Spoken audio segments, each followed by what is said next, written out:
တော့ကျွန်တော်ကြောက်ရှာတဲ့နေရာပေါ့ဗျာကြောက်ရှာတဲ့နေရာကကျွန်တော်10တန်းလောက်တုန်းကဗျလောက်ထားတဲ့မြေစာပုံပေါ့ဗျာကျွန်တော်10တန်းဆိုတော့နှစ်ပေါင်း20လောက်ရှိဗျမြေစာပုံဟောင်းပေါ့ဗျာ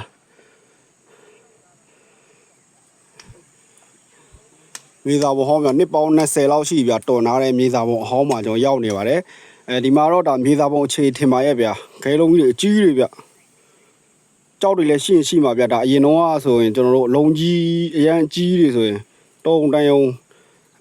အရင်မကောင်းတဲ့ဟာဆိုထားခဲ့ရဗျဒါကျွန်တော်ကိုယ်တိုင်ရှာခဲ့လို့ဗျဒါ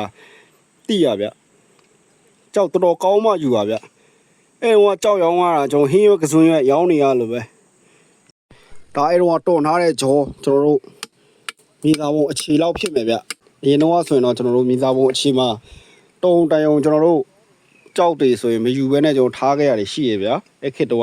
ဒါကျွန်တော်ကိုယ်တိုင်လဲရှာခဲ့ဘူးတော့ဒါပြောနိုင်တာပေါ့ဗျာ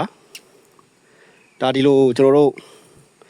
ဒီလိုမြေစာတွန်းပြီဆိုရင်ကျွန်တော်ဒီလိုဝယုံတော်တွေထဲမှာဒီလိုဝယုံတော်တွေမှာကျွန်တော်မီးဖိုးပြီးတော့စောင့်ရတာဗျအပေါ်ကမြေစာတွန်းတဲ့မြေစာပုံကအရင်ကြုံမြင့်နေပေါ့ဗျာမတ်ဆောက်တယ်ပေါ့ဗျာအရင်မြင့်ပြီးတော့အရင်မတ်ဆောက်တဲ့ခါကျတော့ဒီဝယုံတော်တွေမှာတချို့ဆိုဝယုံပင်တအုံလုံးတော်မှာကျွန်တော်ပြားချက်သွားတဲ့အထိတွန်းတာဗျအဲ့တော့ကကျွန်တော်ခဲလုံးကြီးတွေပေါ့ဗျာရှစ်ဖမ်မီခစ်ကတွန်းနေကျွန်တော်ကြောက်ကြောအနေထားကိုကျွန်တော်တွေ့ရတယ်ဗျဒီမှာ